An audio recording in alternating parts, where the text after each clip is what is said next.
Hi, meteorologist Tony Petrarca in the Pinpoint 12 Forecast Center. You clicked on the Weather Now link on this Wednesday evening. Wanted to show you a pretty time lapse of the sunset this evening. I watched the last few frames and how the sky just kind of lights up there in downtown Providence. We have a dense fog advisory for coastal areas. So far, visibility in downtown Providence not too bad, though I do expect some fog to be rolling in even into the city as well. That dense fog advisory is in effect until 8 o'clock in the morning, so especially across coastal areas. So we'll keep a close eye on some of these reduced visibilities, especially near the ocean and the lower part of Narragansett Bay, as we take a look at that advisory. And you can see the area shaded in gray until 8 o'clock in the morning. Now, all areas will have fog, but the thickest fog will be found across coastal sections. Take a look at the high temps today.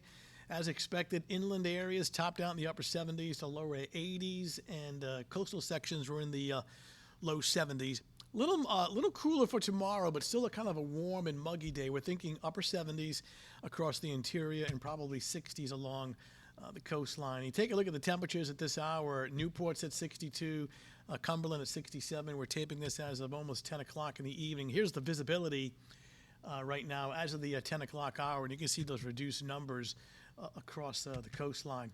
So we take a look at the visibility forecast, and you can see overnight tonight and through early in the morning, kind of socked in, but notice how everything starts to burn off by late morning and during the afternoon. Only have the fog roll back in by tomorrow evening, Thursday evening. So more fog overnight, high humidity levels the next couple of days, and we'll start to bring in some scattered showers later in the week for a part of Friday and part of Saturday. Still looks like the better day this weekend. Satellite radar composite, fairly quiet across New England right now. Had a tropical storm, a minimal one, make landfall across the Carolinas this morning. What's left of Bertha, it's now a tropical depression. That moisture will track north. Now, not a concern in our forecast, as that moisture will stay away, but getting an early start on the hurricane season. So the concern for Virginia, not so much wind, but rather very heavy rain. Take a look at the forecast this evening and overnight. Low clouds and fog. Now, that green you see along the coast, early Thursday morning, 7 a.m., a little bit of mist and drizzle.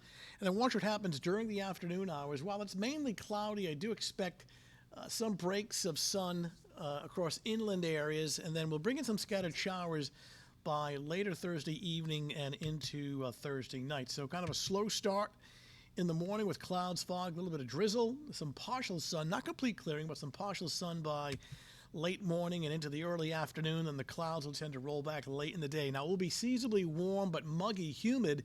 Temperatures reaching the mid and upper 70s inland, and I'm thinking we're about 10 degrees cooler along the south shore on Thursday. The fog may take longer to burn off there, and they will have the wind coming in off the water. So we're going to keep the high humidity, the moisture in the atmosphere over the next couple of days. All right, that's your latest Weather Now update. Thanks for logging in. We'll talk to you soon.